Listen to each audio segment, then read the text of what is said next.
중보기도에 대한 본문은 에스겔서 22장 23절에서 31절에 있는 말씀입니다. 우리 본문에 있는 말씀 우리 주보를 참조하셔서 같이 읽어보겠습니다. 중보기도 에스겔서 22장 23절에서 31절 같이 읽겠습니다. 시작. 여호와의 말씀이 내게 임하여 이르시되 인자야 너는 그에게 이르기를 너는 정결함을 얻지 못한 땅이요 진노의 날에 비를 얻지 못한 땅이로다 하라. 그 가운데에서 선지자들의 반역함이 우는 사자가 음식물을 삼킴 같았도다. 그들이 사람의 영혼을 삼켰으며 재산과 보물을 탈취하며 과부를 그 가운데에 많게 하였으며 그 제사장들은 내 율법을 범하였으며 나의 성물을 더럽혔으며 거룩함과 속된 것을 구별하지 아니하였으며 부정함과 정한 것을 사람이 구별하게 하지 아니하였으며 그의 눈을 가리어 나의 안식일을 보지 아니하였으므로 내가 그들 가운데에서 더럽힘을 받았느니라. 그 가운데 그 고관들은 음식물을 삼키는 일이 같아서 불의한 이익을 얻으려고 피를 흘려 영혼을 멸하거늘 그 선지자들이 그들을 위하여 회를 칠하고 스스로 허탄한 이상을 보며 거짓 복수를 행하며 여호와가 말하지 아니하였어도 주 여호와께서 이같이 말씀하셨느니라 하였으며 이 땅 백성은 포악하고 강탈을 일삼고 가난하고 궁핍한 자를 압제하고 나그네를 부당하게 학대하였으므로 이 땅을 위하여 성을 쌓으며 성 무너진 데를 막아서서 나로 하여금 멸하지 못하게 할 사람을 내가 그 가운데에서 찾다가 찾지 못하였으므로 내가 내 분노를 그들 위에 쏟으며 내 진노의 불로 멸하여 그들 행위대로 그들 머리에 보응하였느니라. 주 여호와의 말씀이니라. 네, 감사합니다. 네, 이 에스겔서에 있는 말씀은 우리가 좀 생소한 말씀이기도 하고 때로는 이 30절에 있는 말씀은 많이 이렇게 들어보실 수도 있겠는데 에스겔서 말씀은 많이 이렇게 강단에서 들려지는 말씀이 아니기 때문에 생소하리라고 믿습니다. 이 에스겔서 이 말씀을 통해서 우리는 이 중보기도가 왜 필요한가, 중보기도가 왜 필요한가, 그리고 누가 하는가 하는 것들에 대해서 배울 수가 있습니다. 그래서 이 중보기도를 제가 말씀을 드릴 때 우리가 대표적인 중보기도에 대해서 이제 제가 나중에 이제 쭉 결론적으로 말씀을 드리고 중보기도가 무엇인지에 대해서는 결론적으로 말씀드리고요. 중보기도의 대표적인 예가 있습니다. 잘 알고 계시는데 창세기 18장에 보면 아브라함이 소돔성을 위해서, 특히 소돔에 살고 있는 롯의 가족을 살리기 위해서 하나님께 이렇게 기도하고 있는, 중보하고 있는 그 같은 내용이 나옵니다. 한번 창세기 18장을 열어서 같이 한번 살펴보도록 하겠습니다. 창세기 18장 23절입니다.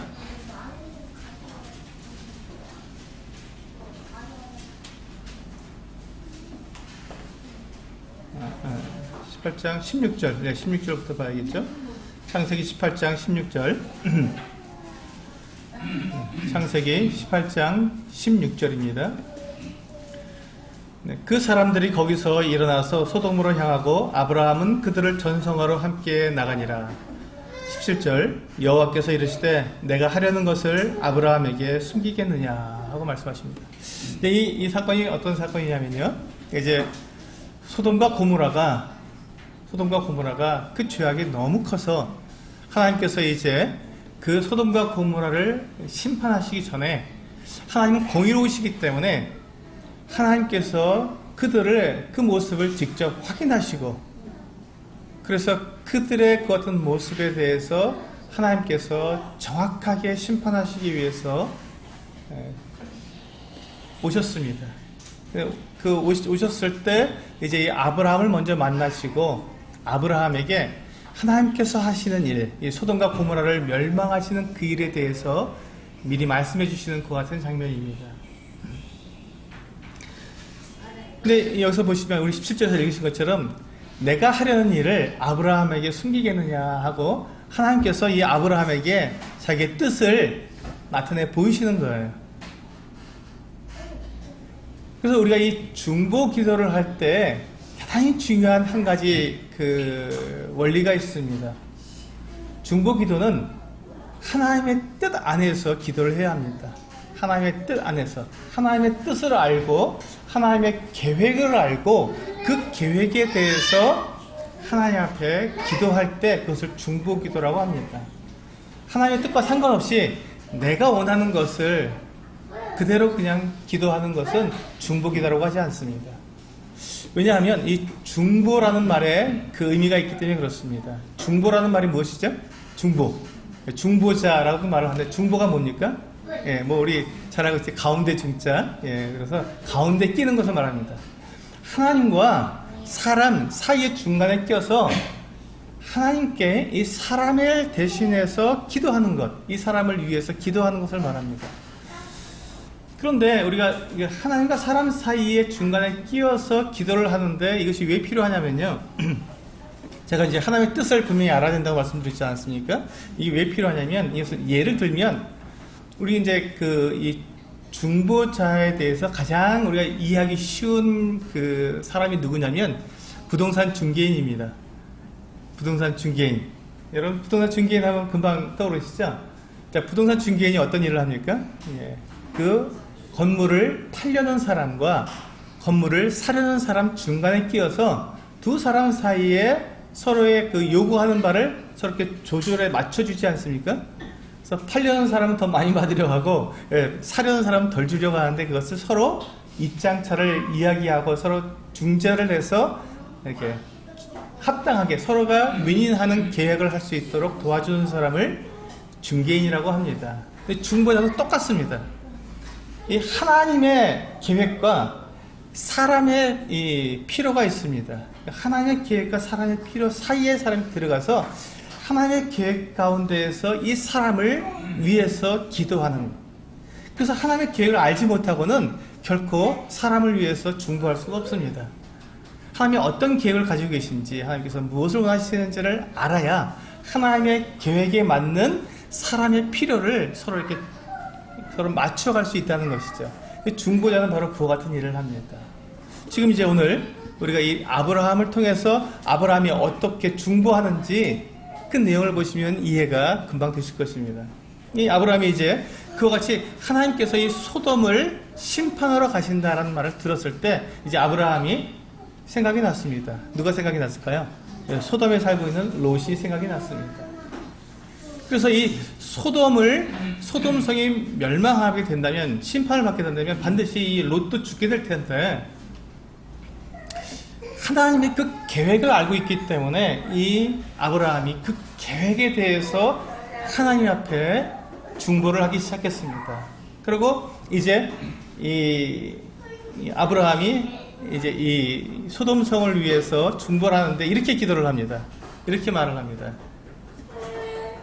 하나님은 공의로우신 분이신데 이 지금 소돔성이 악하기 때문에 그들을 심판하실 텐데, 만약에 그 소돔성에 의인이 50명이 있다면 하나님, 그 의인 50명을 이 불의한 사람들과 함께 심판하셔서 멸망시키신 것이 합당합니까? 라고 하나님께 말씀을 드렸습니다. 지금 이제 보세요. 지금 이 아브라함이 소돔을 위해서 기도하는데 하나님께서 소돔성을 심판하시겠다니까 무조건 하나님 안 됩니다. 소돔성을 제발 좀 살려주십시오. 이렇게 기도한 것이 아니라 정확하게 이 아브라함은 하나님의 계획에 대해서 하나님의 성품을 가지고 조율하기 시작한 것입니다. 소돔성에 대해서 무조건 하나님 정말 제발 긍휼히 여겨 주십시오. 불쌍히 여겨 주십시오. 안 됩니다 하고 막아서는 것이 아니라 하나님께서 하나님의 그 공의로우심에 부탁하면서 이제 이 아브라함이 하나님께 이렇게 중재를 하는 것을 볼 수가 있습니다. 하나님께서 만약에 의인 50명이 있는데 그 의인을 이 소돔성과 함께 멸망시키시다면 하나님께서는 과연 공의로운 분이 맞습니까? 라고 제안하는 것입니다. 물론 하나님께서 소돔성에 있는 소돔성에 의인 50명이 있다 그래도 그들을 멸망시키시는 것에 대해서 전혀 부담이 없습니다. 왜냐하면 사람은 모두가 다 죄인이기 때문에 그들을 꼭 소돔성의 그 죄와 연관시키지 않아도 그들을 멸망시키셔도 아무도 하나님 앞에 그 의의를 제기할 수가 없습니다. 그럴 때 하나님께서 그들을 멸망시켜도 아무도 할 말이 없지만, 그러나 이 지금 아브라함은 하나님께 하나님의 그 공의로우심을 지금 드러내고 있는 것입니다. 만약에 의인이 그 소돔성이 멸망할 그 죄와 관련되어 있지 않은 의인이 있는데도 그들과 함께 멸망시키신다는 것은 하나님, 이것은 하나님의 공의에 맞지 않지 않습니까? 라고 그가 하나님께 중재를 하는 것이지요. 그렇게 해서 어떻게든지 소돔성을 보호해서 그 안에 있는 롯을 구해야 되니까. 그래서 이제 50명을 위해서 하나님께서 그럼 내가 의인 50명을 찾으면 내가 소돔성을 멸하지 않겠다라고 말씀해 주셨습니다. 그래서 이제 아브라함의 이제 그 협상이 시작됩니다. 협상이라 그러면 좀 뭐하지만 아브라함은 어떻게든지 이 롯을 구해야 하기 때문에 그가 할 수 있는 최선을 다하는 것입니다. 그래서 이제 그 50명에서 45명으로, 45명에서 40명으로, 40명에서 30명으로, 그리고 20명으로, 그리고 최종적으로 10명까지 이제 내려가서 숫자를 줄여서 하나님께 말씀을 드립니다. 하나님, 그 소돔성에, 마땅히 소돔성이 심판받아야 마땅한데, 그 소돔성에 그 죄악과 관련되어 있지 않은 그 의인 10명이 있는데, 그 10명이 있는데 그 10명을 함께 멸망시키시겠습니까? 라고 물었습니다. 그래서 제가 하나님께서 10명만 있어도 10명을 찾으면 소돔성을 멸하지 않겠다라고 약속해 주셨습니다.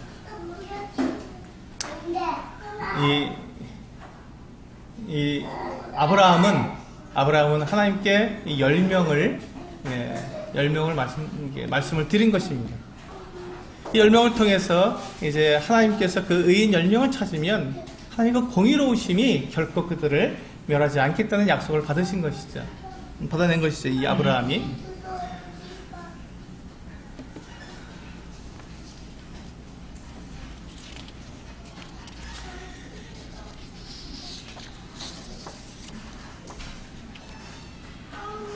네, 이제 이 아브라함이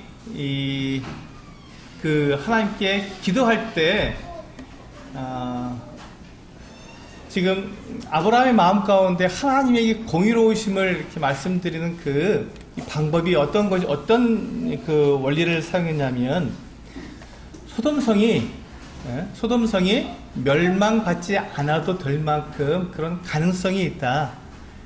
소돔성을 잘 다뤄주면, 소돔 사람들을 용서해주면 그들이 아마 다시금 회개하고 그들이 돌아올 것이다라는 그것을 내세우고 이 아브라함이 소돔성을 구해달라고 그렇게 중보한 것이 아닙니다. 아브라함은 소돔 사람들이 정말로 악한 것을 알고 있었습니다.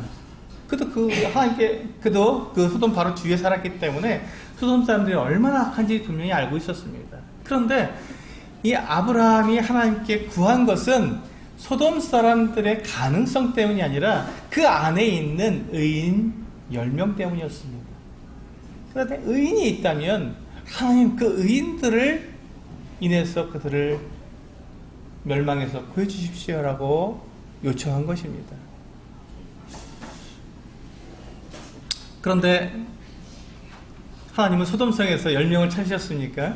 찾지 못했습니다. 10명을 찾지 못했습니다. 아브라함은 10명은 있을 거라고 생각하고 10명까지 이야기했지만 하나님은 소돔성에서 10명을 찾지 못하셨습니다. 단 한 사람, 롯 한 사람밖에 찾지 못하셨죠. 그래서 하나님께서는 그 한 사람 롯을 멸망시키지 않으시기 위해서 이 아브라함과 그 나눈 이야기가 있기 때문에 하나님께서 롯을 이제 구원하셔서 롯과 그의 가족들을 그 심판으로부터 건져내 주셨습니다. 피신시키시죠. 그리고는 하나님의 공의대로 이 소돔을 심판하셨습니다. 우리가 여기서 이제 알아야 될 것은 하나님의 마음을 알아야 하는데요. 이 하나님의 마음은 어떤 것이냐면 우리가 중보 기도를 할 때 하나님께서는 단 한 사람을 찾으신다는 것입니다. 단 한 사람. 지금 아브라함은 10사람에 대해서 이 말씀을 드렸지만 사실 하나님께서는요 10사람이 아니라 단 한 사람만 있어도 멸망시키지 않으시는 분이십니다. 의인 단 한 사람 찾으시는 분이시라는 것입니다. 그래서 우리는 중보가 필요합니다. 단 한 사람만 있어도 하나님께서는 그를 인해서 하나님께서 그 심판을 멈추실 수 있기 때문에 그렇습니다. 단 한 사람 때문에. 우리는 때때로 내가 하나님 앞에 기도하는데 우리의 나라를 위해서도 기도를 하고 또 세계 그 선교를 위해서도 기도하고 근데 나 한 사람이 기도하는데 나 한 사람 기도하는 것이 무슨 힘이 있겠느냐라고 생각할 때가 참 많습니다. 내가 기도하는구나, 내가 기도하지 않구나, 뭐 그게 큰 문제가 되겠느냐. 하나님께서 하실 텐데, 알아서 하실 텐데, 라는 생각을 갖게 되는데, 그렇지가 않다는 것입니다. 하나님께서는 중보하는 사람, 단 한 사람, 의인, 단 한 사람을 찾으신다는 것입니다. 그게 이제 우리가 방금 읽은 에스겔서 본문, 에스겔서 22장에 나오는 말씀입니다. 우리가 에스겔서 22장을 읽었으니까 제가 바로 말씀을 드리겠습니다. 에스겔서 이 상황은 어떤 상황이냐면, 지금 이스라엘 나라의 지도자들, 특히 선지자와 제사장과 높은 지위에 있는 사람들이 타락을 했습니다. 그들이 가지고 있는 지위와 권세를 가지고 백성들을 험하겠다는 것이죠. 그들을 핍박하고 압제했습니다. 그들에게서 있는 것들을 빼앗았습니다. 그래서 보면 어떤 일들이 있습니까? 25절에 보면 그들이 사람의 영혼을 삼켰으며 재산과 보물을 탈취하며 과부를 그 가운데에 많게 하였으며 자기들의 이익을 위해서 사람들을 갖다가 이렇게 부리고 또 전쟁에 나가게 하고 죽게 하고 이 많은 일들을 통해서 재산과 보물과 이 같은 생명을 그들이 취했던 것이죠. 자기들의 이익을 위해서입니다. 또한 26절에 보면 제사장들이 어떤 일을 했냐면 율법을 범했고 제사장인데요 성물을 더럽혔고 거룩함과 속된 것을 구별하지 않고 부정함과 정한 것을 사람이 구별하지 아니하였고 나의 안식일을 보지 아니하였고 온갖 악한 일들을 하나님의 계명을 어기는 모든 일들을 이 제사장들이 했던 것입니다. 그리고 28절에 보시면 선지자들이 나오는데요. 선지자들이 그들을 위하여 회를 치라고. 이 회를 치랬다는 것이 무엇입니까? 담벼락에 있는데 담벼락이 금이 갔습니다. 그럼 어떻게 됩니까? 이 담벼락이 곧 무너지겠죠. 그런데 거기에다가 이 담벼락이 금이 간 것을 페인트를 싹 칠해서 금 간 것을 가려버렸습니다. 그런 사람들은 어떻게 합니까? 모르지요. 이 담이 무너질지 안 무너질지 모르는 겁니다. 그래서 담 밑으로 지나가다가 갑자기 담이 무너지게 되면 어떻게 됩니까? 사람들이 깔려 죽게 되는 것입니다. 이 선지자들이 그와 같은 하나님의 경고를 그 사람들에게 해야 하는데 경고하지 않고 좋다 잘 될 것이다 평안하다라고 속이는 것이죠. 그래서 그 뒤에 보시면 스스로 허탄한 이상을 보며 거짓 복수를 행하며 여호와가 말하지 아니하였어도 주 여호와께서 이같이 말씀하셨느니라 하였으며 하나님께서 말씀하시지 않았었는데 그렇게 말했다고 거짓 예언을 하는 것입니다. 이런 일들이 이 선지자들에 의해서 행해진 것이죠. 그래서 결국은 이 땅 백성은 포악하고 강탈을 일삼고 가난하고 궁핍한 자를 압제하고 나그네를 부당하게 학대하는 이와 같은 일들이 이스라엘 땅에 만연하게 된 것이죠. 바로 그때 30절에 하나님께서 이 땅을 위하여 성을 쌓으며 이 무너진 성을 쌓고 이 백성들을 위해서 백성들을 보호할 성을 쌓고 성 무너진 데를 막아서서 나로 하여금 멸하지 못하게 해야. 그 성에 이 이스라엘 나라의 이 예루살렘 성에 사마리아 성에 그들이 그 포악하고 이 죄가 만연한 이것들을 갖다가 보고 그것을 가로막아서 하나님께 그것을 아뢰므로 중보함으로 기도하고 그러므로 하나님을 막아서서 그것을 멸망하지 않도록 할 사람을 하나님께서 찾아보셨다는 것입니다. 그런데 그 한 사람을 찾지 못했습니다. 그 한 사람 찾지 못하신 거예요. 내가 그 가운데서 찾다가 찾지 못함으로 31절 내가 내 분노를 그들 위에 쏟으며 그래서 하나님께서 이스라엘을 이방에 팔아버리신 것입니다. 이방 나라에 끌려가게 포로로 끌려가게 하신 것입니다. 하나님께서는 이 사람들의 같은 죄와 또 이 포악함을 하나님 앞에서 깨닫고 그들을 위해서 기도하고 그들을 하나님 앞에서 멸망하지 않도록 막아서는 단 한 사람을 찾고 계시다는 것입니다. 그 사람이 바로 중보자입니다. 중보자. 하나님과 사람 사이에서 그 사람들을 위해서 하나님께 기도하는 그 같은 사람, 그것을 중보자입니다.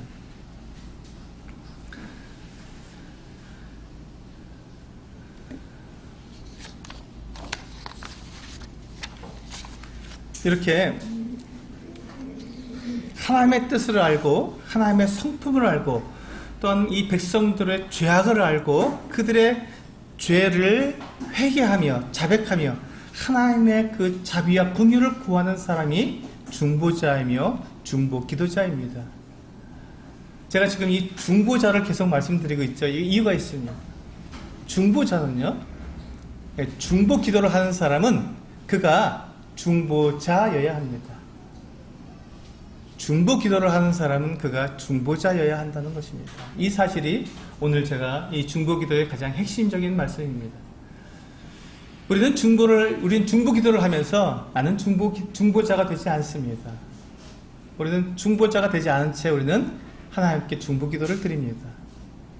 예를 들면 만약에 어떤 사람이 죄를 지었습니다. 어떤 성도가 죄를 지었습니다. 그럼 그 죄를 지은 성도를 위해서 우리가 기도합니다. 하나님, 저 성도를 하나님께서 긍휼히 여겨주시고 그가 회개하여 하나님께 돌아와서 그로 하여금 하나님을 다시금 예배하고 섬기는 하나님의 그런 어떤 형제로 자매로 회복시켜 주십시오 하고 우리는 기도를 합니다. 참 아름다운 기도죠. 그런데 그런 기도를 하면서 내가 중보자가 되어야 한다는 것입니다. 그 사람을, 그 형제 자매를 정말 내가 그 형제 자매와 내가 하나가 되어서 그 사람의 죄가 마치 내가 지은 죄처럼 나와 그 형제, 그 자매가 내가 하나가 되어서 정말 내가 그 형제 자매를 위해서 하나님께 회개하고 하나님께 자백하고 그렇게 내가 하나가 되어야 되는데 우리가 때때로 우리가 중보 기도를 하면서 우리는 어떻게 하냐면 죄를 지은 어떤 형제나 자매가 있으면 그 형제 자매를 우리는 어떻게 합니까? 정죄를 합니다. 정죄를 하면서 우리는 하나님께 기도를 하는 것이죠. 하나님, 그 형제가 돌아와야 하는데 죄를 지었는데 돌아와야 합니다 라고 우리는 말을 하면서 나는 그 형제의 자매와 하나가 되지 않은 채 그를 정죄하는 면에서 하나님 편에서 그를 정죄하면서 그를 하나님께 기도하고 있는 것입니다. 뭐 이게 자연스러운 건 아닌가요? 라고 물을 수 있겠지만 그렇지 않습니다.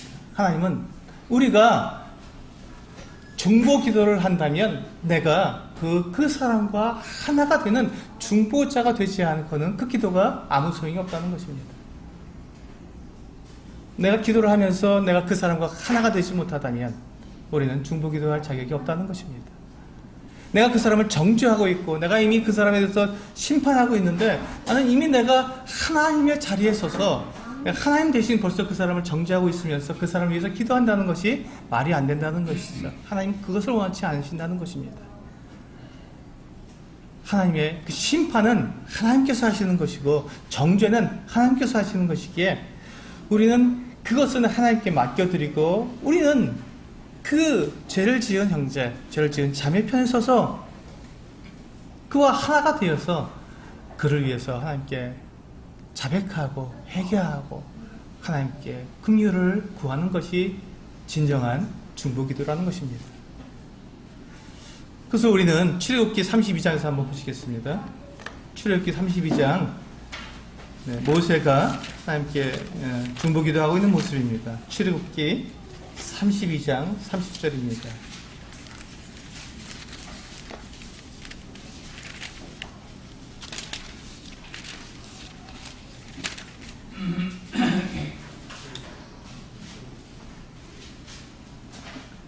출애굽기 32장 30절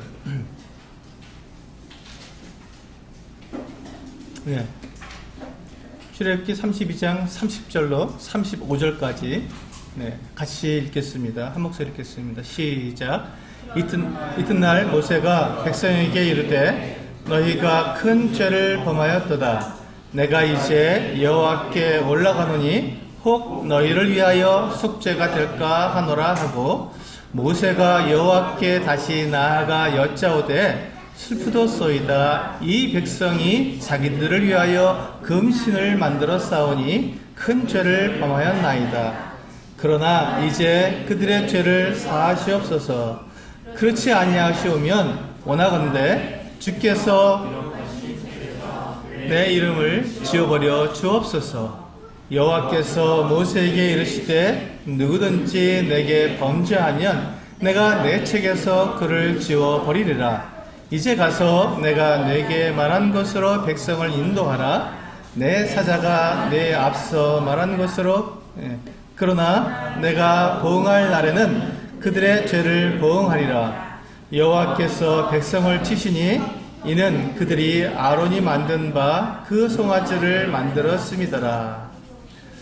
네, 이 내용은 어떤 내용이냐면 이제 모세가 이스라엘 백성들을 애굽에서 이제 이끌어내서 광야에 나왔습니다. 그리고 이제 시내산까지 시내산 앞으로 나오게 되었는데 이제 시내산에서 하나님께서 이 모세를 시내산으로 불러 올리셨습니다. 그 시내산에 올라가서 이제 하나님께서 율법을 받고 있는데 그 기간이 40일이 걸렸습니다. 사람이 그 산에 올라가서 물도 없이 떡도 없이 그냥 빈몸으로 올라가서 40일 동안 내려오지 않으니까 이스라엘 백성들이 뭐라고 생각했겠습니까? 아, 모세는 죽었구나. 40일 동안에 어떻게 저 산 꼭대기에서 사람이 살 수 있나? 이렇게 오랫동안 안 내려오니까 모세는 죽었다. 이렇게 생각을 했습니다. 그리고는 이 사람들이 아론에게로 달려가서 아론에게 이제 모세는 이제 저 산에 올라가서 아직 이렇게 오랫동안 내려오지 않으니 어떻게 되는지 모르겠다.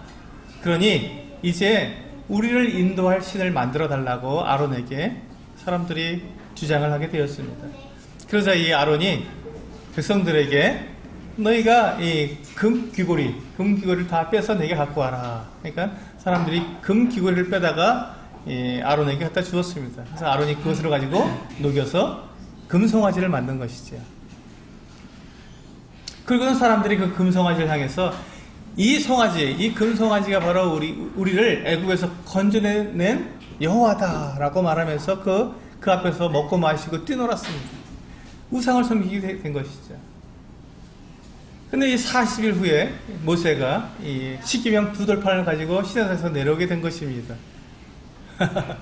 모세가 죽은 것이 아니라 하나님의 그 계명을 가지고 건장하게 내려오게 된 것입니다. 모세가 그 모습을 보았을 때 정말 끔찍한 일이 일어난 것이죠. 그래서 이제 이 모세가 그 백성들 앞에서 누구든지 여호와의 편선자는 앞으로 나오라 했을 때 레위 지파가 이 모세에게로 나오게 되었습니다. 그래서 이제 레위 지파에게 너희는 각각 칼을 차고 친 이쪽에서 저쪽까지 다니면서 그 형제를 다 죽여라. 하나님 앞에 이 범죄한 이자를 죽여라 했을 때 3,000명을 죽이게 되었습니다. 3,000명. 끔찍하죠. 그런데 이것이 끔찍한 것이 아니라 이것이 바로 모세가 하나님께 은혜를 구한 방법이었습니다. 긍휼을 구한 방법이었습니다. 만약에 3,000명이 죽지 않았다면 그 200만 명이 다 죽었을 것입니다. 하나님의 진노는 그 200만 명을 다 죽이셨을 것입니다. 이제 모세가 이제 그렇게 3,000명을 죽이고 난 다음에 하나님께 나아가서 그가 구합니다. 그게 바로 이제 이 장면이거든요. 하나님께 나아가서 기도하는 장면입니다. 이튿날 모세가 백성에게 이르되 너희가 큰 범죄를 범하였도다. 내가 이제 여호와께로 올라가노니 혹 너희를 위하여 속죄가 될까 하노라. 너희 죄를 용서받을 수 있을까 해서 내가 이제 하나님께로 가니까 기다려라 하고 이야기하고 하나님께 나아간 것입니다. 그리고는 이제 모세가 하나님께 기도한 이 32절 말씀을 한번 보시기 바랍니다. 32절. 그러나 이제 그들의 죄를 사하시옵소서. 그렇지 아니하시오면 원하건대 주께서 기록하신 책에서 내 이름을 지워버려 주옵소서. 모세는 이스라엘 백성들과 하나가 되었습니다. 모세는 이스라엘 백성들이 그 우상을 만들어서 거기서 그 범죄하는 그 순간에 모세는 하나님과 함께 있었습니다. 그는 이스라엘 백성들이 지은 죄와 전혀 관계가 없는 사람이었습니다. 이스라엘 모든 백성들이 다 범죄를 했어도 모세만큼은 범죄하지 않은 의인이었습니다. 그는 깨끗한 사람이었습니다. 하나님 앞에 그는 완전한 사람이었습니다. 그런데 모세는 지금 하나님 앞에 나아가서 어떻게 중보하고 있습니까? 어떻게 기도하고 있습니까? 하나님이요. 하나님이요. 이 백성을 용서해 주십시오. 만약에 그렇게 하시지 않으시려면 내 이름을 주께서 기록하신 그 책에서 지워버리지 말라고. 그도 동일하게 그 백성들과 함께 멸망시켜 달라고 그렇게 요구한 것입니다. 의인을 죄인과 함께 멸망시켜 달라고 그렇게 요구한 것입니다. 하나님의 공의에 대해서 그가 정면으로 도전하게 된 것이죠. 아브라함이 한 것처럼 똑같은 그 같은 방법을 하나님의 그 성품을 그대로 말씀을 드린 것입니다. 하나님은 결코 의인을 죄인과 함께 멸망시키시는 분이 아니십니다. 그렇기 때문에 하나님, 제가 결코 이 죄를 짓지 않았지만 만약에 이들을 멸하실 것이라면 저도 함께 멸하게 해주십시오. 저도 함께 심판해 주십시오.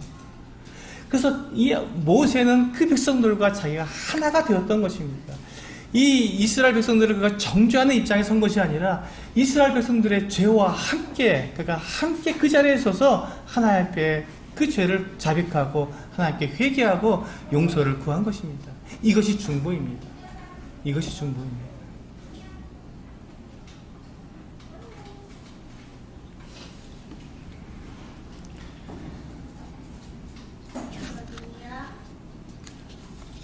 이 중보자는 이와 같이 정죄하는 입장에서, 내가 심판자 입장에서 기도하는 것이 아니라 내가 구하는 자, 내가 위하여 기도하는 사람들을 편에 서서 그들과 동일한 하나가 되어서 그들을 위해서 기도하는 사람이 중보자입니다. 바로 이 일을 우리 주님께서 해주셨습니다. 우리 주님께서는 하나님의 아들이십니다. 그는 전혀 죄가 없으신 분이십니다. 근데 주님께서 이 땅에 사람으로 태어나셔서 사람들을 위해서 오셨고, 그는 세상 죄를 지고 가는 하나님의 어린 양으로 그가 제물로서 죽기 위해서 그는 이 세상에 오셨습니다. 그리고는 그가 어떻게 했습니까? 침례 요한에게 침례를 받으셨습니다. 아무 죄가 없으신 그분이 죄사함을 얻게 하는 그 침례를 받으신 것입니다. 왜 그렇게 하셨습니까? 사람들과 하나가 되기 위해서, 사람들의 입장에 그대로 서시기 위해서. 주 예수님은 사람들을 심판하실 분이십니다. 그분처럼 심판하실 자격이 있으신 분이 누가 있겠습니까? 근데 그분은 사람들을 심판하는 자리에 서지 않으시고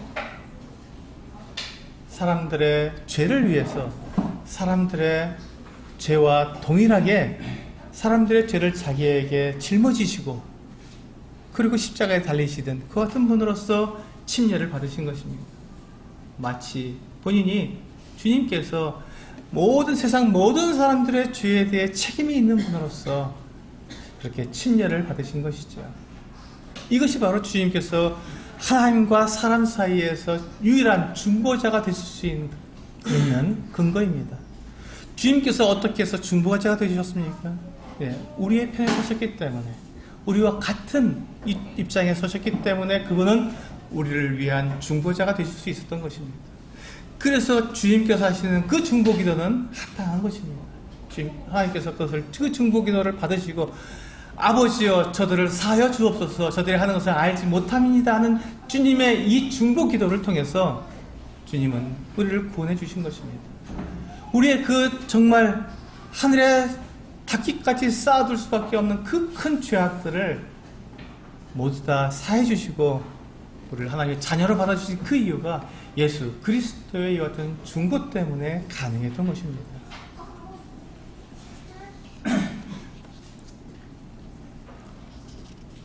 우리 디모데전서 2장 말씀을 보시겠습니다.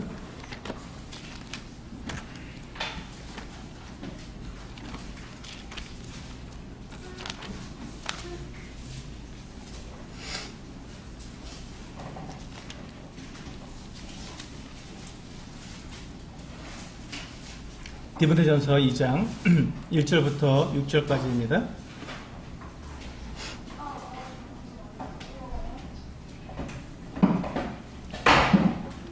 네, 같이 읽겠습니다. 디모데전서 2장 1절에서 6절 같이 읽겠습니다. 시작. 그러므로 내가 첫째로 권하노니 모든 사람을 위하여 간구와 기도와 도고와 감사를 하되 임금들과 높은 지위에 있는 모든 사람을 위하여 하라. 이는 우리가 모든 경건과 단정함으로 고요하고 평안한 생활을 하려 함이라. 이것이 우리 구주 하나님 앞에 선하고 받으실 만한 것이니 하나님은 모든 사람이 구원을 받으며 진리를 아는 데 이르기를 원하시느니라. 하나님은 한 분이시요 또 하나님과 사람 사이의 중보자도 한 분이시니 곧 사람이신 그리스도 예수라. 그가 모든 사람을 위하여 자기를 대속물로 주셨으니 기약이 이르러 주신 증거니라. 네. 우리 이 말씀을 보면 주님께서 어떻게 우리를 위해서 중보자가 되셨는지 분명히 알 수 있습니다. 그리고 우리가 무엇을 위해서, 우리가 누구를 위해서 중보자가 되어야 하는지도 이 말씀을 통해서 알 수 있습니다.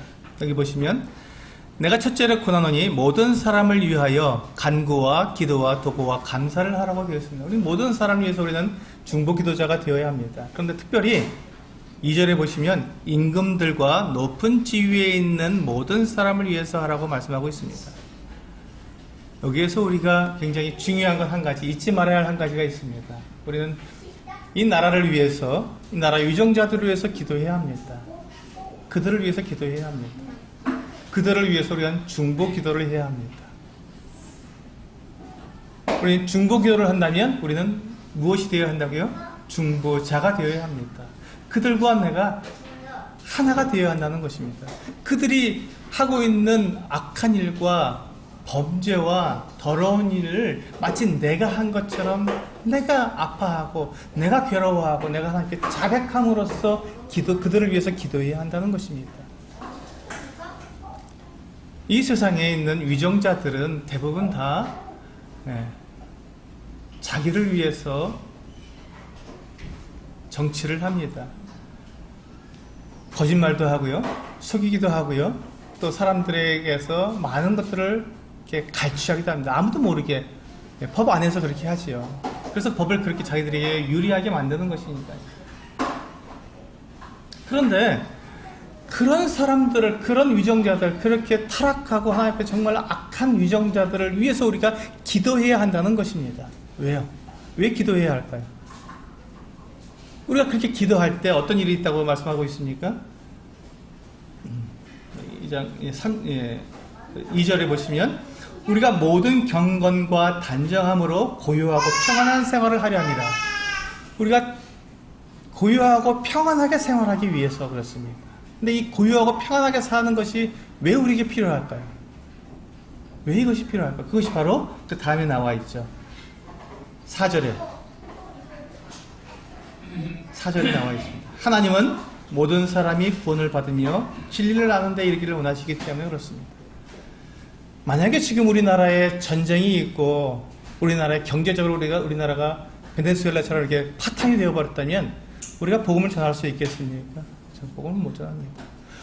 아무리 우리가 좀 열정을 가지고 사람들에게 복음을 전해도 사람들은 복음을 듣지 않습니다. 당장 먹고 사는 것이 필요하기 때문에 복음을 듣지 않습니다. 전쟁의 위협이 있는데 누가 복음을 듣겠습니까? 당장 어떻게 살 건지 그 궁리하고 있지요. 불안해하시오. 두려워 떱니다. 물론 그 가운데서 몇몇 사람들이 구원받을 수는 있습니다. 그러나 많은 사람, 주님께서 원하시는 것은 모든 사람이 구원을 받으며 진리를 아는 데 이르기를 원하시기 때문에 고요하고 단정한 가운데, 평안한 가운데 생활할 수 있도록. 그래서 그 사람들이 우리가 복음을 전할 때 자기의 생명을 돌아보고 자기의 장래를 생각하고 죽음과 심판을 생각하면서 주님께 나아올 수 있는 그 같은 기회를 마련하기 위해서 우리는 위정자들을 위해서 기도하라는 것입니다. 그들이 악하고 그들이 정말 죄와 더러움에 가득 차 있다는 것 주님께서 모르시는 것이 아닙니다. 그럼에도 불구하고 우리는 그들을 위해서 기도하라고 말씀하십니다. 왜? 그래야 우리가 복음을 전할 수 있고 모든 사람이 구원받는데 그런 기회를 가질 수 있기 때문에 그렇습니다. 우리가 바로 그것 때문에 우리는 위정자들을 위해서 기도하는 것입니다. 그것 때문에 우리는 위정자들의 어떤 죄와 그 어떤 잘못들을 마치 내가 한 것처럼 나에게로 뒤집어 씌우고 그것을 가지고 하나님께 나아가서 울고 부르짖으며 기도할 수밖에 없습니다. 그들을 용서해 주시고 그들이 올바르게 이 나라를 다스릴 수 있도록 지혜와 명철을 주시도록 기도할 수밖에 없다는 것입니다. 그래야 우리가 복음을 전할 수 있는 길이 열리기 때문에 그렇습니다.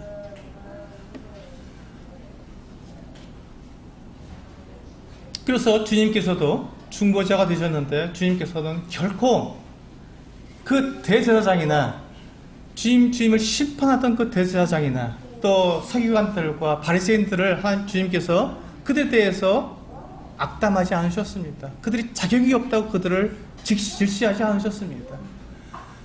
로마의 총독이었던 빌라도가 주님을 심판하실 때에도 주님이 그에게 대해서 반항하지 않으셨습니다.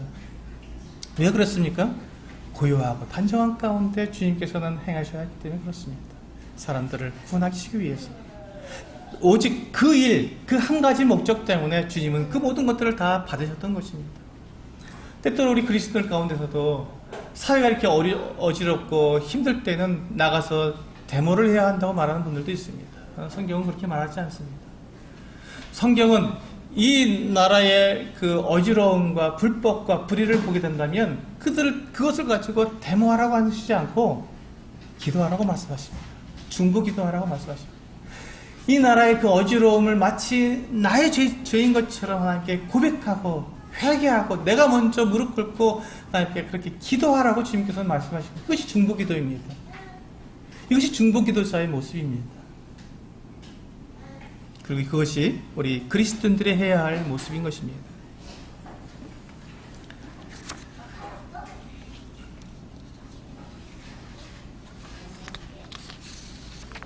우리 야고보서에 있는 말씀을 한 번 더 보시겠습니다. 뒤에 가셔서 뒤로 넘기셔서 야고보서 5장입니다. 야고보서 5장 13절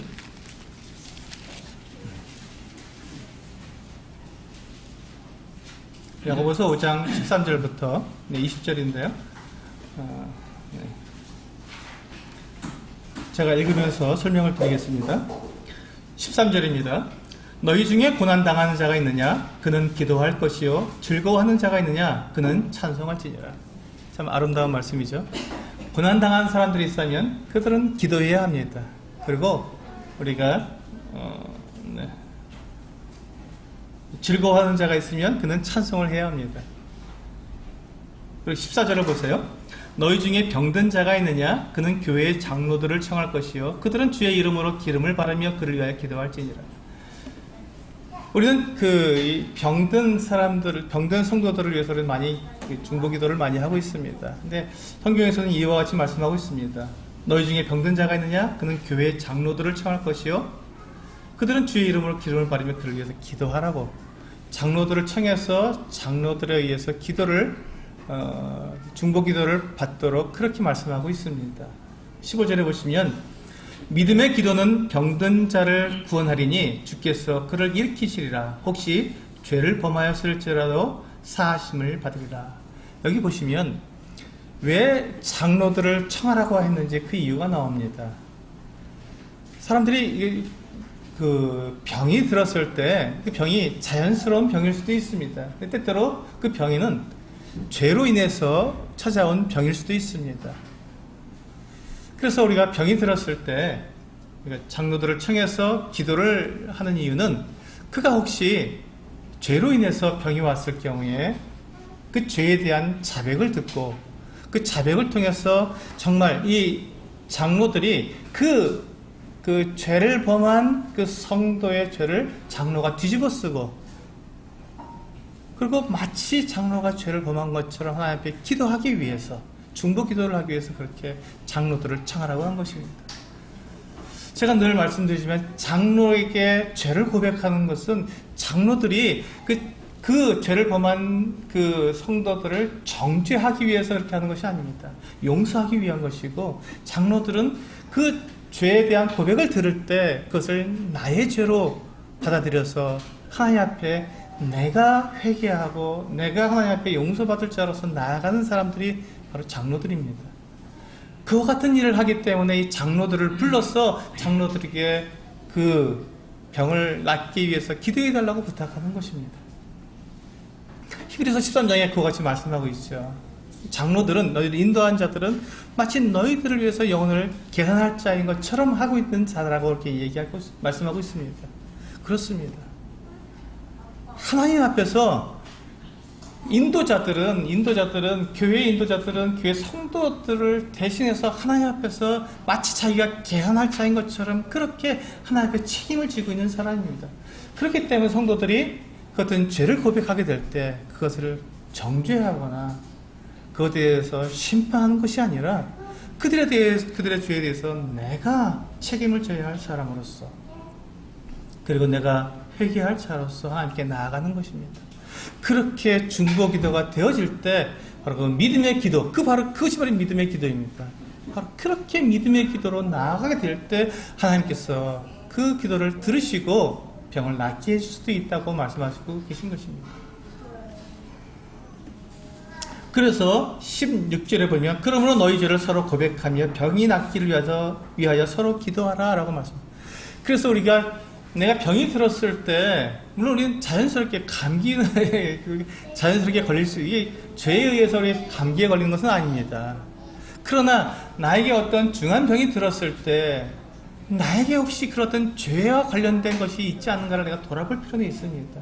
그래서 그러한 것들이 나에게 혹시 있다면, 그렇다면 우리는 성도들을 특히 장로를 불러서 장로에게 그 같은 죄를 고백하고 우리는 그 병이 낫기를 위해서 기도해야 합니다. 때로 우리가 어떤 성도에게 대해서 잘못을 하고 범죄했을 때 주님께서 나를 치실 수도 있습니다. 그렇다면 그 성도에 가서 죄를 고백하고 용서받고 서로를 위해서 용서하고 또 그렇게 용서받는 기도를 통해서 회복되어야 한다는 것입니다.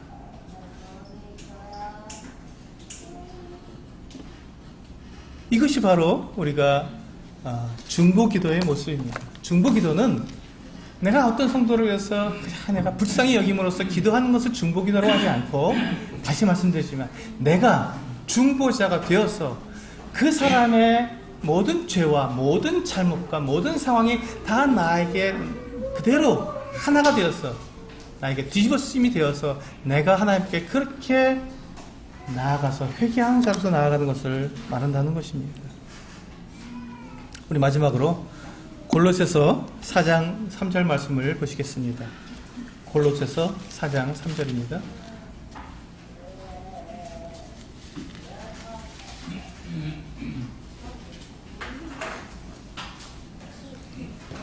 네, 같이 읽겠습니다. 골로새서 4장 3절 시작. 또한 우리를 위하여 기도하되 하나님이 전도할 문을 우리에게 열어주사 그리스도의 비밀을 말하게 하시기를 구하라. 내가 이 일 때문에 매임을 당하였노라. 여기 보시면 바울이 자기가 복음을 전할 문을 위해서 기도해 달라고 부탁하는 것을 볼 수 있습니다. 그렇습니다. 우리는 이와 같이 우리가 중보 기도해야 할 그 같은 내용들이 참 많습니다. 우리는 모든 사람들이 구원을 받으며 진리를 하는 데 이르기를 위해서 우리는 기도해야 합니다. 그렇게 하기 위해서 우리는 위정자들을 위해서, 임금들과 높은 지위에 있는 사람들을 위해서 기도해야 합니다. 뿐만 아니라 우리는 내 옆에 있는 성도들을 위해서 기도하되 그들의 죄와 잘못과 허물을 내가 보았을 때 마치 내가 그 같은 것을 내가 범한 것처럼 내가 가지고 내가 하나님께 나아가서 중보 기도해야 하는 그런 일을 해야 합니다. 또한 우리는 병든 자들을 위해서 우리는 기도해야 합니다. 병든 자를 위해서 기도할 때 마치 내가 아픈 것처럼, 내가 어떤 문제가 있는 것처럼, 내가 그 병든 자가 혹시 죄를 지었다면 내가 죄를 지은 것처럼 내가 받아들이고 내가 그 죄를 뒤집어쓰고 중보자가 되어서 하나님 앞에 기도할 때, 간절하게 기도할 때, 회개하게 나갈 때 하나님께서 그 기도를 들으신다는 것입니다. 그리고 마지막으로 주의 일꾼들을 위해서 기도해야 합니다. 복음을 전하는 자들을 위해서, 저 선교제에 나가서 선교하고 있는 분들을 위해서, 또 이 땅에 많은 교사들을 위해서, 많은 주의 일꾼들을 위해서 우리는 기도해야 합니다. 그들이 입을 열어서 복음을 전하며 그들이 입을 열어서 하나님의 말씀을 이 땅에 증거할 수 있도록 우리는 기도해야 합니다. 그들의 사정을 우리는 잘 알지 못합니다. 하지만 하나님께서 그들을 불러서 그 같은 일들을 하도록 세우셨다면 그 하나님의 일들이 그것에서 이루어질 수 있도록 내가 그들과 동일한 마음으로 그 사정에 잘 알지 못하더라도 그들의 입장이 되어서 하나님께 그것을 간절히 구하는 그 같은 중보자가 되어야 한다는 것입니다. 그렇게 할 때 하나님께서 이 땅에 무너진 성을 다시 세우고 무너진 성을 막아 서서 하나님으로 하여금 멸망하시지 않도록 그 같은 중보자가 될 수 있는 것입니다. 먼저는 내가 하나님 앞에서 의인이 되어야 합니다. 먼저 내가 하나님 앞에서 그와 같은 죄와 관계없이 하나님 앞에 나아갈 수 있는 그것은 하나님 앞에 내가 정결하고 의로운 삶을 살아야 우리는 중보자가 될 수 있습니다. 내가 여전히 죄를 지으면서 중보기도를 하게 된다면 그것이 무슨 소용이 있겠습니까? 주님, 저 성도가 참 이렇게 힘들어서 이렇게 아파서 힘들어하는데 지금 저 성도를 낫게 해주십시오 하고도 나는 가서 죄를 짓고 악을 행하며 온갖 잘못을 저지르고 있다면 그 중보기도가 무슨 소용이 있겠냐는 것입니다. 그렇지 않습니다. 우리는 다른 사람들을, 다른 성도들을 위해서, 이 나라를 위해서 기도할 때 우리는 주님 앞에서 내가 마땅히 취해야 할 나의 삶을 먼저 살아가고 그런 가운데 내가 주님 앞에 먼저 회개하고 먼저 주님 앞에 내가 엎드릴 때 우리는 합당한 중보 기도를 할 수 있다고 말씀을 드리겠습니다. 네, 기도하시고 하시겠습니다.